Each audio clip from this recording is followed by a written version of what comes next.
Stvari na Bližnjem vzhodu se še naprej zaostrujejo. Iran je pravkar jasno povedal svoje stališče, njegove zahteve pa so tako obsežne, da bi lahko vsak diplomatski preboj še bolj oddaljile. In s tem, ko so Pakistan, Saudska Arabija in Turčija oblikovali enotno vojaško fronto proti Izraelu, se lahko razmere spreminjajo hitreje, kot je katerakoli stran pričakovala. Jeruzalem Minute sledi. Dobrodošli nazaj v oddaji Jeruzalem Minute na JNS TV. Alex, Iran zdaj postavlja vrsto zahtev za odprtje Hormuške ožine. Njihov vrhovni svet za nacionalno varnost pravi, da bo ta strateška morska pot ostala zaprta, dokler Washington ne popravi svojega vedenja. Zahteve vključujejo trajno končanje vojne in konec ameriške pomorske blokade, skupaj z umikom ameriških sil iz regije. No, moramo razločiti, kaj se govori javno in kaj se neposredno sporoča predsednikovi pogajalski ekipi, ki jo po vsej verjetnosti vodi J.D. Vance. Predsednik je tudi povedal, da je neposredno vključen v pogajanja, torej v javnosti je vsekakor veliko napihovanja, celo pozivi k ameriškim reparacijam za vojno, doslej v Iranu. Slišimo pa tudi poročila, da Iran prosi Američane za dogovor, da je iransko gospodarstvo tik pred popolnim zlomom. Seveda to govorimo že dolgo časa, vendar pa dejansko želijo dogovor. Ni jasno, s kom se Američani sploh pogajajo. Ampak to, kar vidite, je del vzorca, ki je postal zelo predvidljiv, in sicer, da Iranci pravijo, da želijo dogovor. Američani se pretvarjajo, da želijo dogovor z Iranom. Nenadoma Iranci postavijo zahteve, predsednik Trump in drugi pa pravijo, da smo zelo blizu dogovora, pravijo, da bomo kmalu dosegali dogovor, potem jih vidite, kako pravijo v redu, zdi se, da ladje prehajajo skozi Hormuško ožino, nato nenadoma napad na ladjo. Veste, trenutno smo v tem vzorcu, ki ni prav nič lep. Ampak veste, zdi se, da je ta vzorec postal nova stalnica. Seveda. In tukaj imate predsednika Trumpa, preklopili bomo na ta posnetek, kjer ponovno pravi, da je to zadnja priložnost za Iran.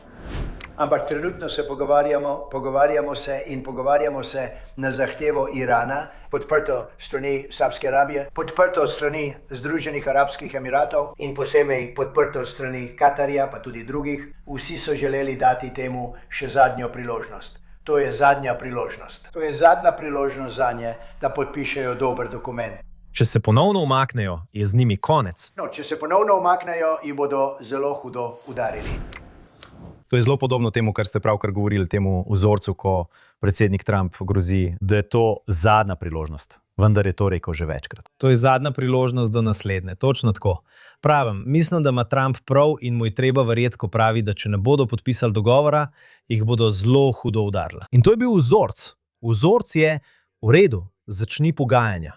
Greš skozi te postopke, ki vključujejo nepopustljivost, velike zahteve, napadanje ladij v ožinah, in potem, ja, Združene države res udarijo zelo močno, vendar na omejen način močno. Res zelo močno pravzaprav. Veš, zadenejo strateške cilje z izjemno natančnostjo. Ampak potem Iranci spet prelezajo po dogovor in Trump v resnici noče dajati vtisa, da bo šel do konca. In mislim, da postaja jasno, da če želiš, da se to ustavi, je edina pot, da greš do konca. Ampak iti do konca bo očitno večje, kot je bilo. Veš, tistih 6 tednov vojne, ko sta ZDA in Izrael sodelovala, ni zrušilo režima. In mislim, da je to morda bilo razočaranje za Trumpa. Mislim, da je bilo to razočaranje tudi za Izrael. Veš, obstajajo vsa ta poročila, da je predsednik vlade Netanjahu namignil na upanje, da bo režim padel po 6 tednih vztrajne kampanje. Seveda so bili še drugi elementi, ki morda niso bili izvedeni, vključno s tem, ko smo slišali, da bi lahko Kurdi bili oboroženi in bi šli v Iran na bližnji boj z člani IRGC, tistimi, ki dejansko nadzorujejo ljudi. In kar si na koncu želite videti, če se to zgodi, je, da ljudje vstanejo na ulicah in da IRGC ne strelja na nje. To bi bil ljudski odpor, revolucija, ki bi zrušila to vlado. In tega ne morete doseči samo iz zraka. Torej, kar Trump spoznava, je, da gre za nek vzorec. Vprašanje zanj, mislim, je časovno usklajevanje. Ali želi to narediti zdaj, ali želi to narediti na veliko, ali morda želi stvari vleči naprej do vmesnih volitev, kot smo se pogovarjali prejšnji teden. Izrael, kot smo že večkrat povedali, je pripravljen in oborožen, pripravljeni so za akcijo, hkrati pa lahko vam povem, da mislim, da je večini Izraelcev, ki so preživeli skoraj 3 leta vojne, verjetno kar prijetno, da je zdaj avgust, ki nasplošno velja za mesec dopustov. Vidite Izraelce, ki letijo v tujino ali gredo na dopust po državi in jim ni treba bežati v zaklonišča. Mislim, da je to zelo potreben oddih za večino izraelskega naroda. Ja, zagotovo je ta teden situacija drugačna kot prejšnji teden, ko smo bili na robu ponovne popolne vojne. Hkrati pa sta Iran in država Oman dosegla dogovor glede Hormuške ožine, posebej v zvezi z ladijskimi potmi. Iran in Oman sta se dogovorila o določenih geografskih koordinatah za določeno navigacijsko pot skozi Hormuško ožino. Kako pomemben je ta dogovor med tema dvema državama? Mislim, da je to del vzorca, ki ga opažamo. To je le ena od faz tukaj. Te ožine namreč mejijo na Iran in Oman. Zdaj govorijo o nekakšni usklajeni poti, kjer bi ladje, ki vstopajo v Hormuško ožino, plule skozi iranske teritorialne vode. Ladje, ki izstopajo iz Hormuške ožine, pa bi šle skozi Oman. Medtem ni jasno, ali so Združene države Amerike pristale na katerega od teh pogojev. Ni 100% jasno, ali bo to tisto, kar sta predsednik in J.D. Vance imenovala za plovbo brez pristojbin. Kaj ne pozabite, to je mednarodna vodna pot, to je naravna vodna pot. Ni kanal skozi ozemlje neke države, ki bi ga ta država zgradila kot Sueški kanal ali Panamski kanal, kjer lahko tiste države, Egipt in Panama, zaračunavajo denar za ladje, ki plujejo skozi, ker so same vložile denar za izgradnjo tega kanala. To je naravna mednarodna vodna pot. Nočete videti nobenih pristojbin, nočete videti nobenih min in nočete videti nobenih gliserjev ali dronov, ki bi napadali te ladje. Kot je rekel predsednik Trump, veste, ladje so lahko milijardne ladje, če upoštevamo samo plovilo in tovor na ladji, ki je v večini primerov nafta. Nočete videti, da bi bila ladja zadeta. In potem zavarovalnice nočejo zavarovati ladij. Torej, veš, to so pogovori spet samo del tega vzorca. Jaz, veš, še ne vem, kaj naj si o tem mislim, ampak zagotovo za Trumpa, veš, odprtje Hormuške ožine je bila njegova glavna prioriteta, želi si nižje cene nafte, druga prioriteta je zagotoviti, da Iran nikoli ne bo prišel do jedrskega orožja. In to lahko poskusiš doseči z dogovorom, kaj ne?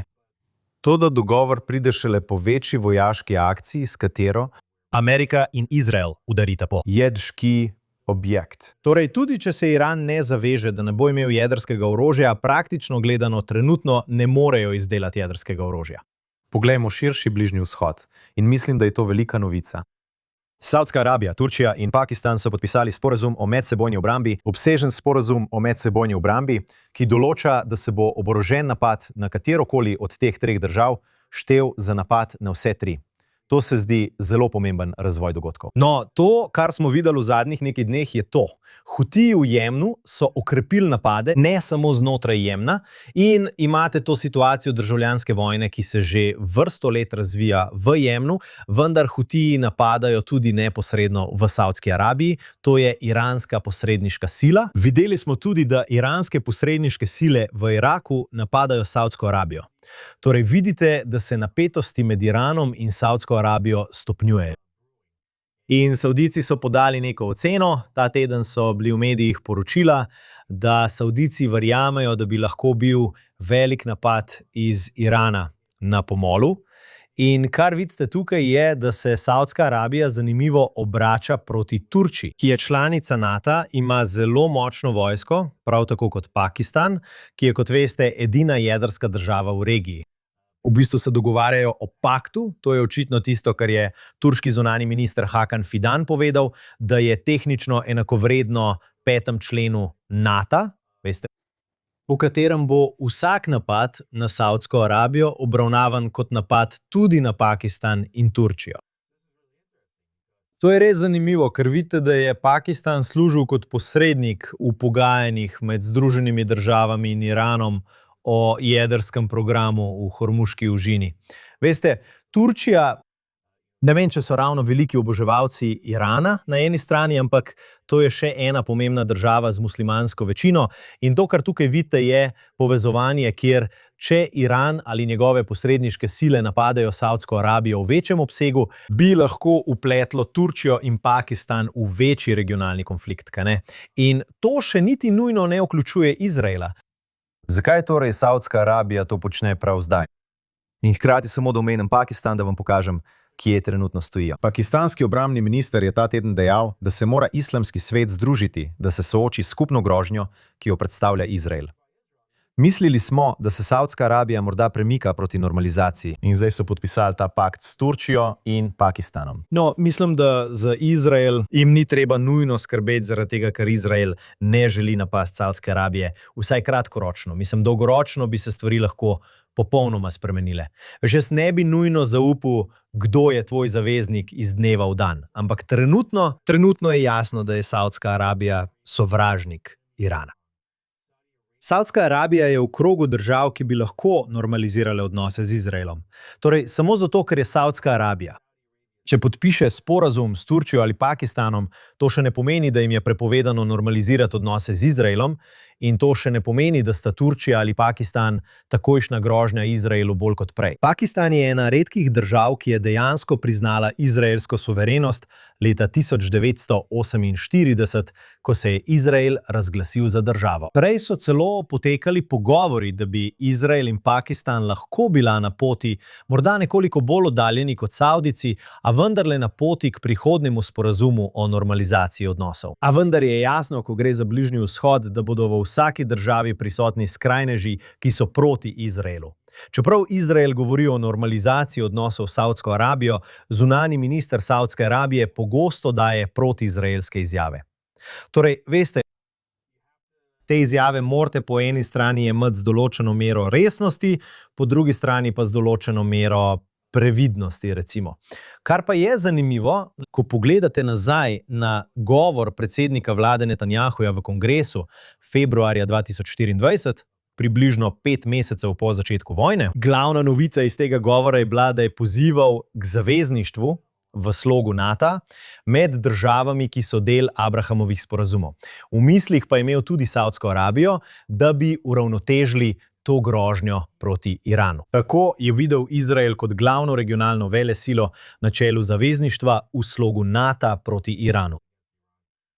Saudska Arabija se je odločila, da bo Izrael pustila ob strani in se namesto tega obrnila proti Pakistanu in Turčiji. Morda pa ti dve državi, vse te države, pravzaprav ameriške zaveznice, veste, Savdici so nekako zavezniki Združenih držav, saj s to administracijo. Predsednik Trump nenehno poudarja, kako je Turčija zaveznica Združenih držav in da je Erdogan njegov osebni prijatelj. Predsednik govori zelo lepe stvari o feldmaršalu, ki vodi Pakistan. Lahko bi bilo, da so Združene države ne le dobro seznanjene s tem, ampak so dejansko na nek način v ozadju in podpirajo ta prizadevanja, da ustvarijo odvračilni učinek. S čimer Iran zdaj razume, da države, za katere je mislil, da bi lahko bile njegove zaveznice v vojni, bodo v resnici njegovi nasprotniki in sovražniki v vojni. Alex, prej si omenil Hutije. V zadnjih nekaj dneh so napadli jemensko vlado. To ni bil le naključen raketni napad na odprto polje. 10 ljudi je bilo ubitih, 8 vladnih vojakov in 2 civilista. Zdaj napadajo vlado tam v Jemnu. Mislim, že dolgo nisem slišal, kako učinkovita ali uspešna je ta vlada ob prisotnosti Hutijev, ki jih podpira Iran v tej državi. Pogovorimo se o pomenu tega velikega napada, kot bi ga jaz imenoval, v katerem je bilo ubitih 10 ljudi. Prav, Hutiji se zagotovo začenjajo spravljati nad Saudsko Arabijo. Napadli so tudi plovilo v Omanskem zalivu blizu ožine Bab el-Mandeb. Tako so v bistvu odgovorni za piratstvo na odprtem morju, na tem drugem pomembnem ozkem grlu. Torej imate dve glavni mednarodni ozki grli, ena je Perzijski zaliv, ožina Hormuz, druga sta Omanski zaliv in ožina Bab el-Mandeb. In imate Iran neposredno v ožini Hormuz in prek svojih posredniških sil Hutijev na ožini Bab el-Mandeb sposoben zadušiti. Ti dve glavni komercialni pomorski poti, skozi kateri gre pretežni del svetovne nafte, nočem reči večina, ampak več nafte gre skozi te dve točki kot skozi katerokoli drugo pomorsko točko na svetu, sta v bistvu po eni strani stopnjujejo svoje grožnje Združenim državam Amerike, veste, v pogajanjih, zdaj pa stopnjujejo tudi z Savdici. In mislim, da dejansko dolivajo olje na ogenj, veste, v to situacijo tukaj na Bližnjem vzhodu. Če pogledate to povezavo tukaj, Saudska Arabija, Turčija, Pakistan, veste, če pogledate nazaj na izjave predsednika Trumpa, ki jih je dal v zadnjih nekaj tednih, da je Turke zadržal izven vojne. Prav, ko ste slišali te izjave, mislim, da smo vsi pomislili, da Turki morda razmišljajo o vstopu v vojno proti Izraelu. Prav, skupaj z Hezbolahom, Hutidži in Hamasom. Veste, Erdogan ni pristaš Izraela, to je zelo, zelo jasno. Ne vem, ali je Turčija res nameravala vstopiti v vojno, ampak ko je predsednik dal te izjave, si vedno predstavljal, da bi bila Turčija na strani Irana v vojni.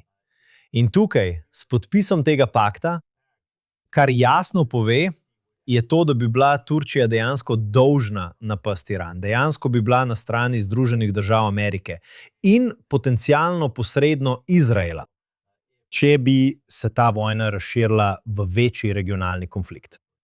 Alex, pred nekaj tedni sva govorila o možnosti, da Združenim državam Amerike primanjkuje prestreznikov. In to je bil eden od razlogov, zakaj niso šli na polno, skupaj z vsemi drugimi razlogi, o katerih sva govorila, kot so ekonomija in prihajajoče umestne volitve. In CNN je ta teden objavil poročilo, v katerem je navedel, da ZDA so izgubile skoraj 80% svojih zalog prestreznikov. Imeli ste ZDA, sekretar za vojno Pete Hegseth je to zanikal in dejal, da gre za lažne novice in da ni prav nobenega pomankanja prestreznikov, ki jih imajo ZDA. Zelo težko je vedeti, komu verjeti v teh poročilih, očitno. Rekel bi, da kadarkoli dobite ta poročila CNN ali Axios z anonimnim virom iz visokih krogov, to še ne pomeni nujno, da je to pravilno. Ali pa morda pomeni, da je ena določena vrsta raket morda v manjših zalogah kot druga, ali pa da je količina zalog raket, ki so jih že pripeljali na Bližnji vzhod, na strateške položaje, veste, bila izčrpana. To ne pomeni, da se Združene države ne morejo hitro ponovno oskrbeti. Ne pomeni, da nimajo večjih zalog. Mislim, to smo že večkrat slišali tudi v zvezi z izraelskim orožjem. In mislim, da kar zadeva izraelsko orožje, je verjetno v tem nekaj več resnice. Ker, veste, Izrael je manjša država, nima takšnih proračunov, kot jih imajo Združene države za to vrstno orožje. Ampak tukaj vidite, da morajo biti države pripravljene imeti neverjetno zalogo prestreznikov, ker je povsem iskreno veliko ceneje proizvajati balistične rakete. Pred to vojno smo videli, da je Izrael trdil, da Iran morda vsak mesec proizvaja na stotine balističnih raket in vprašanje je, ali lahko sledite takšnemu tempu razvoja prestreznikov. In velikokrat potrebujete več prestreznikov za vsako raketo, ker včasih prestreznik zgreši, veste. Če želite imeti večjo možnost, da dejansko prestrežete balistično raketo, boste morda morali streliti 2 ali 3 prestreznike, samo da zagotovite, da jo res ujamete, če 1 ali 2 zgrešita. Torej ste videli, da se tukaj širi trditev, da jih primanjkuje, ampak Hegseth in Trump mislim, da sta bila oba zelo hitra, da sta se vključila v razpravo in povedala, da imajo Združene države orožje, ki ga potrebujejo. Zdaj pa je lahko zelo nevarna situacija, ko CNN poroča o takšnih stvarih. Ker če Iranci verjamejo, da Združene države nimajo prestreznikov, ki jih potrebujejo, ali da jih Izrael nima, to bi jih lahko spodbudilo, da bi poskušali izkoristiti situacijo in to lahko dejansko povzroči, da se stvar razširi v večji regionalni konflikt, ker če nimaš dovolj prestreznikov, pravzaprav prestrezniki ljudje mislijo, da rešujejo samo življenja Američanov ali drugih zaveznikov v regiji, prestrezniki rešujejo življenja tudi v Iranu. V redu, zakaj tako? Ker če nimaš dovolj prestreznikov in zdaj Iranci izstreljujejo balistične rakete, no, potem je boljše, da verjameš, da bodo napadalne zmogljivosti povečane za več kot 100%. Ker moraš ustaviti izstreljevanje. Če ne moreš prestrečiti raket, moraš napasti z vsem, kar imaš. Brez izjeme, čim hitreje. Torej, te prestrezniki dejansko rešujejo iranska življenja. In ko slišiš Trumpa, kako pravi, da si nujno ne želi vojne, vedno znova poudarja, da noče ubiti veliko Irancev. In razume, da bi lahko velik konflikt povzročil smrt tisočev Irancev, če bi Amerika vodila vojno tako, kot je vajena. Preprosto vstopiš in udariš povsem. Seveda, zdaj bi rad zamenjal temo in govoril o Gazi. Prejšnji teden smo govorili o tem, da je odbor za mir objavil, da se je Hamas strinjal z razorožitvijo. Premier Benjamin Netanjahu pravi, da se Izrael ne bo umaknil s svojih trenutnih položajev v Gazi, dokler Hamas ne bo popolnoma razorožen. Poglejmo si posnetek. Trdno stojim za našimi varnostnimi interesi. Ne bomo se umaknili s svojih trenutnih položajev, dokler Hamas ne bo popolnoma razorožen. 1. 2. Našim vojakom Cahal ukazujemo, naj storijo vse, kar je potrebno, da zaščitijo sebe, zaščitijo naše ozemlje, zaščitijo naše državljane. 3. Predsednik Trump meni, njegova ekipa meni, da lahko dosežejo, da se Hamas razoroži in demilitarizirajo Gazo. To preverjamo, poslali so nam osnutek, nismo se strinjali, to ni naš osnutek. Hkrati imate izraelskega veleposlanika pri ZNN, Danija Danona, ki pravi, da je treba izvajanje sporazuma presojati, citiram, po tem, kaj se dogaja na terenu, ne po tem, kaj pravi Hamas. Oglejmo si ta posnetek. Moramo gledati, kaj se dogaja na terenu in ne, kaj pravi Hamas. Zdaj moramo razumeti, da je glavna točka v predsednikovem načrtu razorožitev Hamasa. In vprašanje je, kaj je razorožitev? Ker sem slišal nekaj poročil iz Gaze, da se je Hamas poigral z idejo, da bi morda premaknili orožje iz enega skladišča v drugo. To ni razorožitev.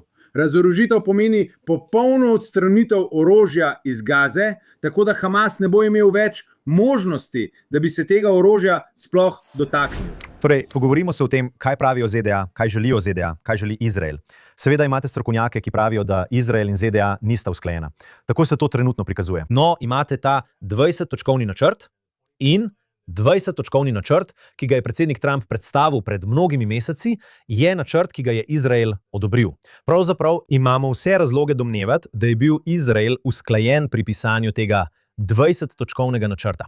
Morda jim ni bila všeč vsaka posamezna točka, vendar je velika večina točk takšnih, ki jih podpirajo. Da je bil Izrael pripravljen upoštevati in se z njimi ukvarjati.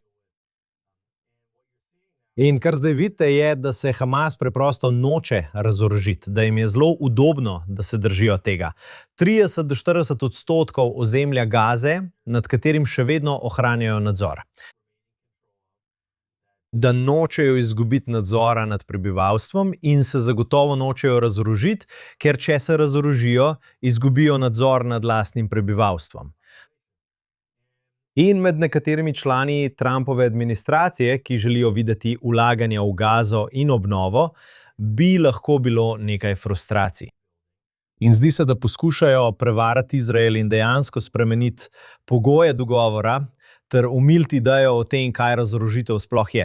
In slišali ste Danija Danona, ki pravi, veste, če Hamas samo pravi, dal bomo vse naše orožje v skladišče in vam dovolili, da imate eno kopijo ključa, no, to ni razorožitev, kaj ne? In nihče ne bi smel verjeti, da razorožitev pomeni, da vzamete orožje iz Gaze.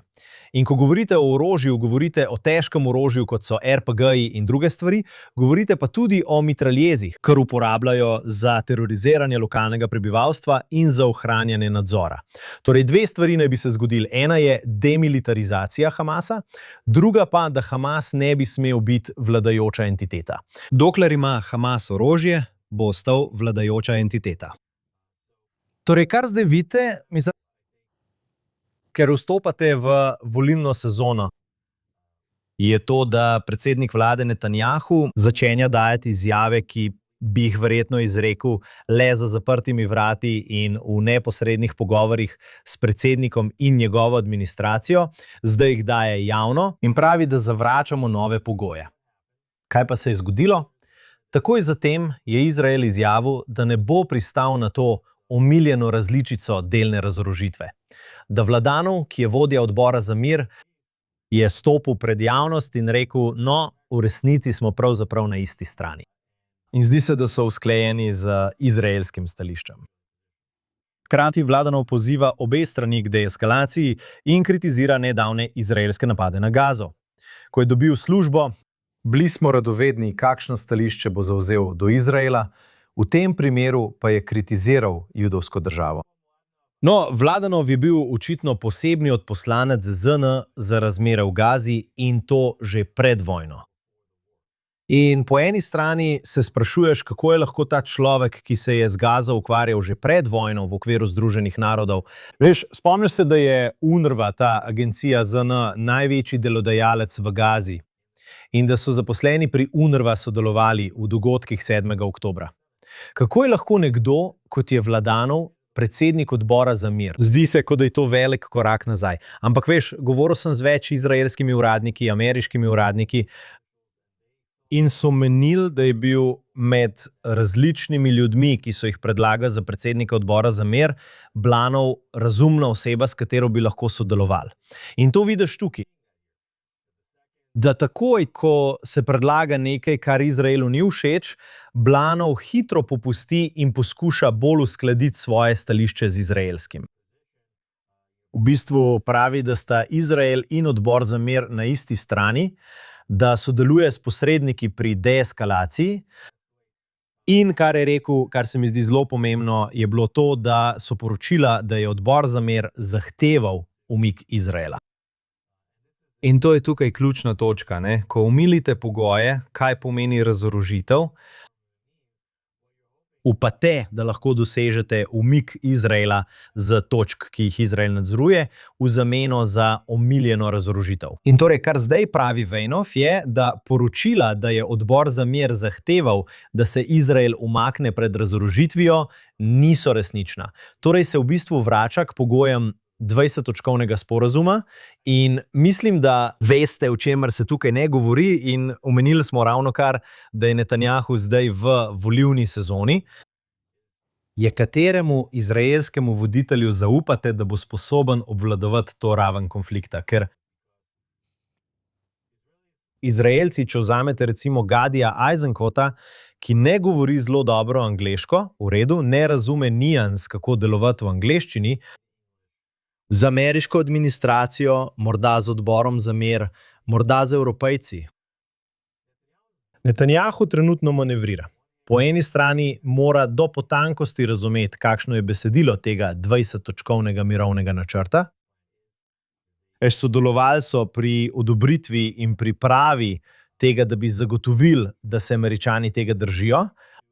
Ampak to počnejo na način, ki Izraela ne naredi za nasprotnika. Ne? Torej, kako ohraniš, veš, Vansa, Witkoff, Kushner, ki niso njihovi zavezniki, ampak so včasih nasprotujoči si zavezniki.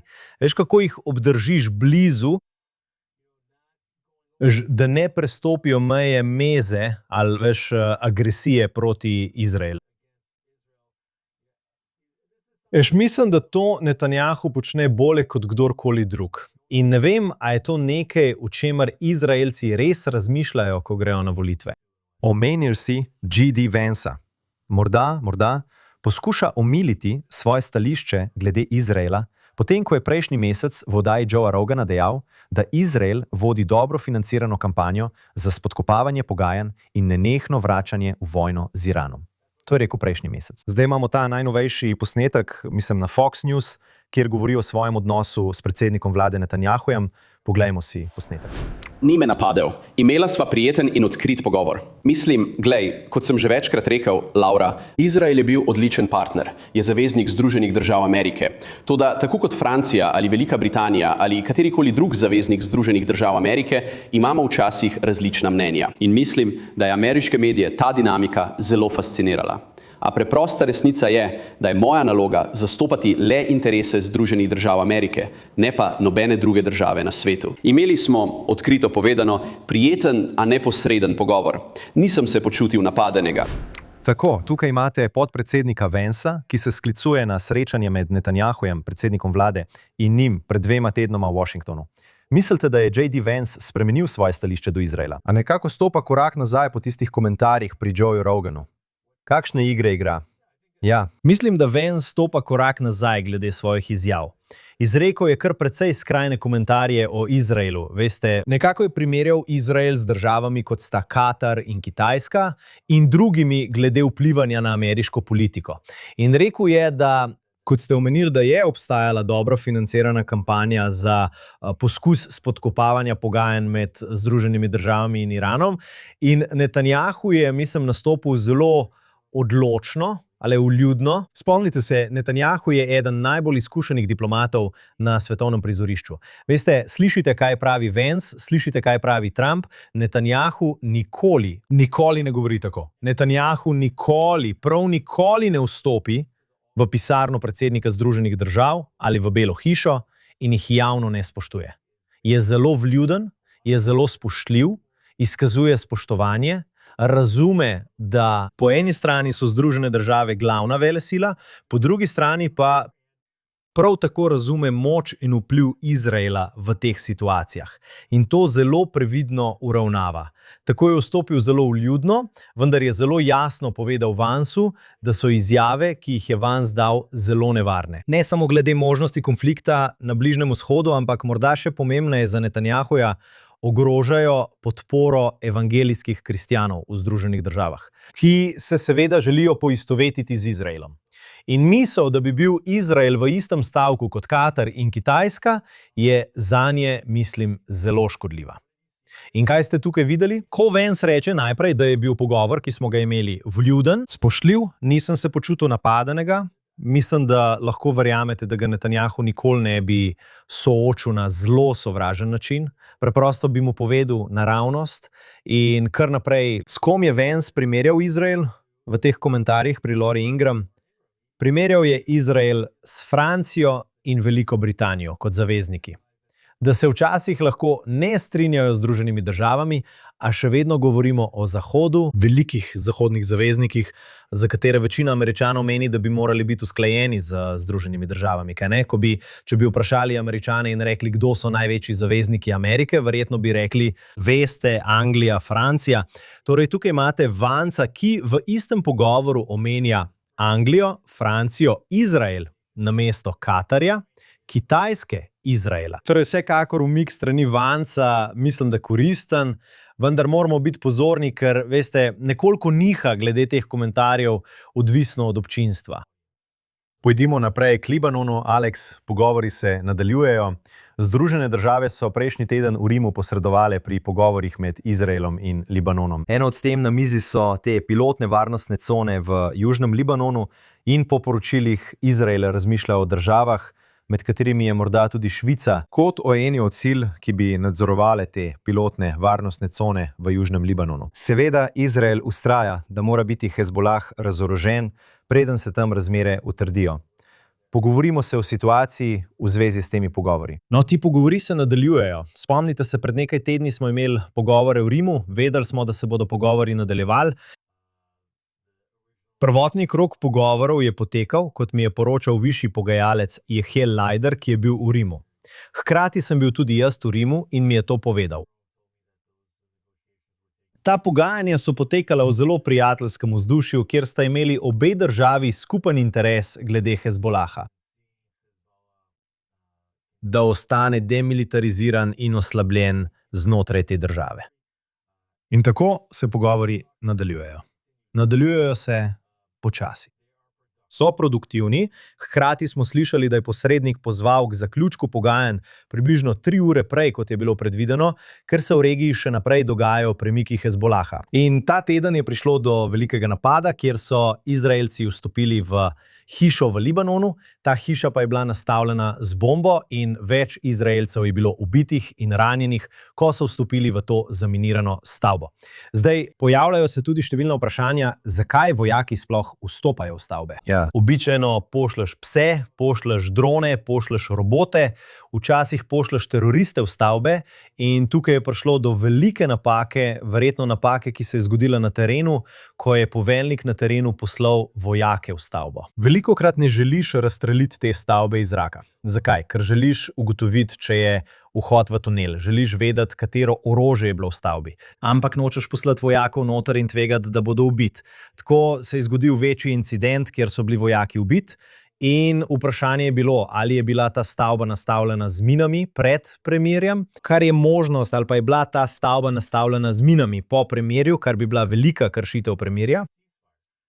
A vendar se pogovori še vedno nadaljujejo. Tako Izrael kot Libanon imata poseben interes, da se ta pogajanja nadaljujejo. Zdaj, ko govorite o tem, da bi Švica veljala za mednarodno silo za preverjanje razorožitve Hezbolaha, ne? Torej, o čemer govorimo zdaj, je, da se je Izrael že umaknil z 2 strateških točk severno od rumene črte v Libanonu, ki poteka v bistvu vzdolž reke Litani. Izrael je torej želel nadzorovati vso zemljo do reke Litani, da bi imel nekaj manevrskega prostora pri pogajanjih. Izrael je dejansko šel onkraj reke Litani. In na začetku pogajanj se je Izrael strinjal, da se bo umaknil z 2 strateških točk severno od reke Litani. In libanonska vojska naj bi vstopila in prevzela ta območja, da bi zagotovila, da se Hezbolah ne more ponovno vzpostaviti. Zdaj potrebujete nekakšen mehanizem za preverjanje, da Hezbolah ni na tem območju. Zdaj bi verjetno tudi vi, da lahko samo Izrael sam, na način, ki bi zadovoljil Izrael, preveri, ali Hezbolah na tem območju deluje ali ne. Natančneje le IDF. In obstajajo poročila, da medtem ko Izrael in drugi razmišljajo o Švici za to vlogo, vprašanje je, kdo bo gostil Švico in njihove vojake.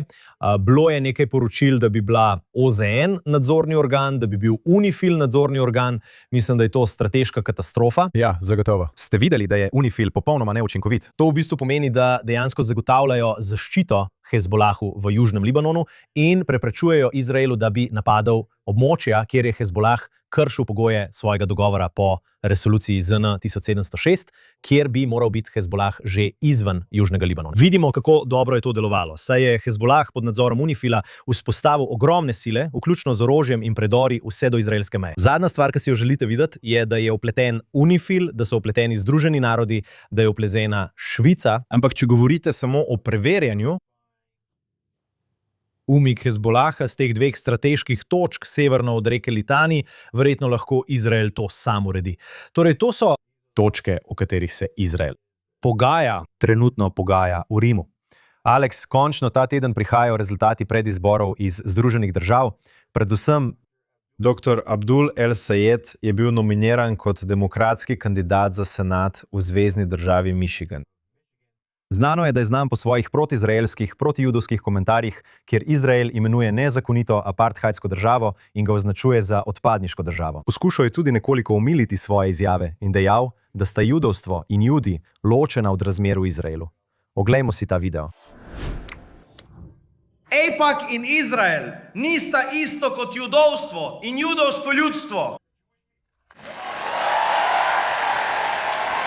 Obožujem judovstvo in obožujem judovsko ljudstvo.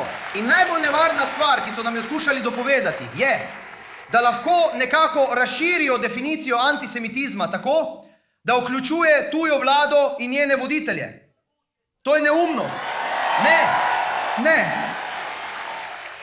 Če verjamete, da se antisemitizem razširi tako, da vključuje tujo vlado in AIPAC, ustvarjate nevarno situacijo. Ne morete trditi, da se človekove pravice končajo na meji. Ne morete trditi, da želite vlagati v naše otroke, ko pošiljate naš denar v tujino, da ubijate otroke drugih ljudi.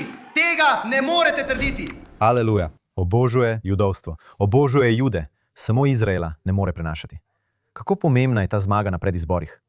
Pravzaprav še ni ničesar zmagal. Ampak kako pomembno? Mislim, ali je tole širša slika tega, kam grejo ZDA, da nominirajo tazga človeka, imamo Mamdanija v New Yorku kot župana in potencialno tega človeka kot senatorja. No, zagotovo izgleda kot ljubitelj judovske vere in judovskega ljudstva, to je zelo jasno iz njegovih izjav. In to je nevarna laž, ki jo tukaj izrečete, ko rečete, nisem antisemitski, ljubim judovsko ljudstvo.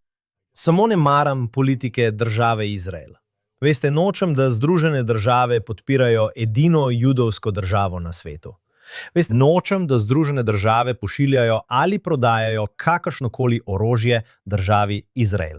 V bistvu poskušate ustvariti okoliščine, v katerih države, ki jih podpirate, El Sayed v teh muslimanskih državah, bodo imeli možnost napasti in premagati državo Izrael.